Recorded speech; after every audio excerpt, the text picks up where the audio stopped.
Revolusi Industri 4.0 merupakan fenomena yang mengkolaborasikan teknologi cyber dan teknologi otomatisasi. Konsep penerapannya berpusat pada konsep otomatisasi yang dilakukan oleh teknologi tanpa memerlukan tenaga kerja manusia dalam proses pengaplikasiannya.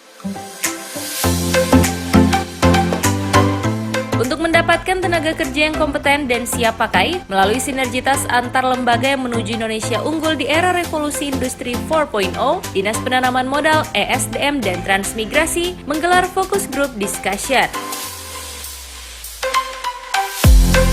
Kegiatan ini dilaksanakan di Ballroom 2 Hotel Damhill Gorontalo dan dihadiri oleh narasumber yang berkompeten dalam bidang industri. Di antaranya Sukirman AKA Maekawa sebagai Presdir PT Fuji Bijak Prestasi, Sudijo Head of Project Support PT Gorontalo Mineral, Supriyadi Manajer PLN UP3 Gorontalo. Selain itu, kegiatan ini juga diikuti peserta dari berbagai bagian, diantaranya guru SMK, serikat buruh, dan perusahaan ternama yang ada di Provinsi Gorontalo. Kedua, meningkatkan pendapatan pada tingkat kabupaten. Kabupaten Bone Bolango tentu akan mendapatkan porsi yang agak lebih banyak. Lalu, provinsi nasional dan pendapatan pajak. Pendapatan pajak itu sebenarnya PBB, terus PNBP sebenarnya dia tren, pendapatan juga lebih banyak.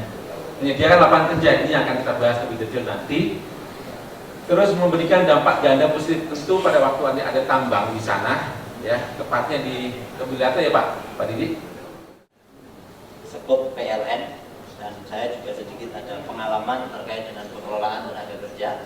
Saya 6 tahun kemarin ada di anak perusahaan di Halura Power, kemudian saya baru kembali lagi ke PLN. Jadi tugas karya ke anak perusahaan, tugasnya adalah mengelola tenaga kerja. Jadi saya pernah dikelola di Sumatera Barat sekitar 2.200 tenaga kerja. Kemudian di Jawa Tengah saya di Salatiga, kurang lebih personil yang kami kelola adalah sekitar 1.460. Kemudian di Pekanbaru saya pindah sana selama di anak perusahaan. Di sana dari 800 menjadi 1.600-an, kira-kira begitu. Kemudian tahun 2019, silakan Ibu nanti sambil lihat ke sana. Kami melakukan sertifikasi untuk alat berat sebanyak 114 orang. Itu untuk ekskavator 50 orang, kemudian untuk forklift 64 orang. Ini juga semuanya sudah terserap 100% di dunia industri.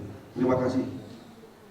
Kali ini kebetulan ada kesempatan, saya nantinya setelah hari ini saya diundang, saya telah terpikir bahwa selama ini perusahaan Jepang yang datang ke Indonesia ke tempat kami itu langsung melakukan interview. Ya.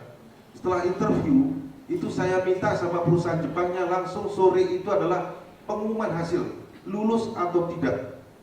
Bagi yang lulus langsung saya minta tanda tangan kontrak supaya ada kepastian hukum.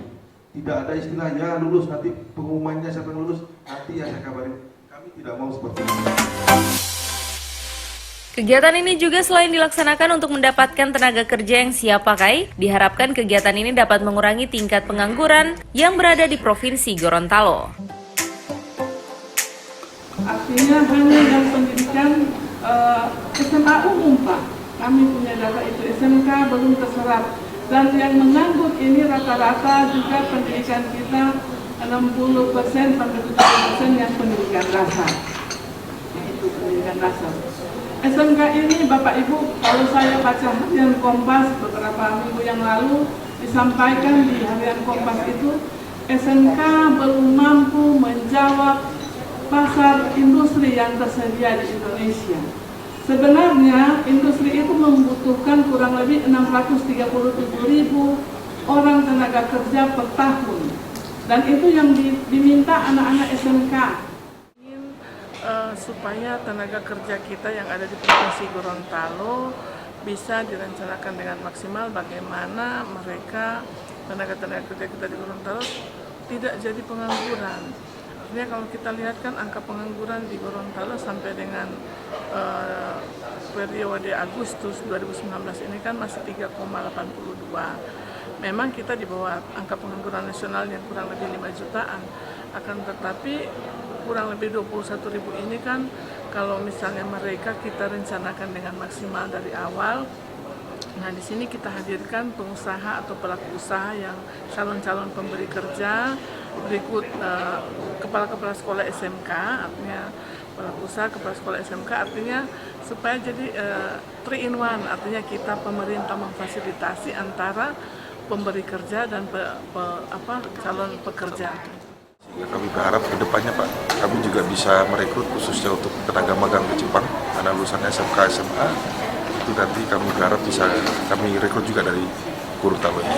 Untuk rekrut kami standarnya pertama adalah harus lulus SMK atau SMA, kemudian lulus medical check up, kemudian asalkan sudah 2 persyaratan ini dan ada izin dari orang tua, maka dia bisa ikut dalam tahap itu.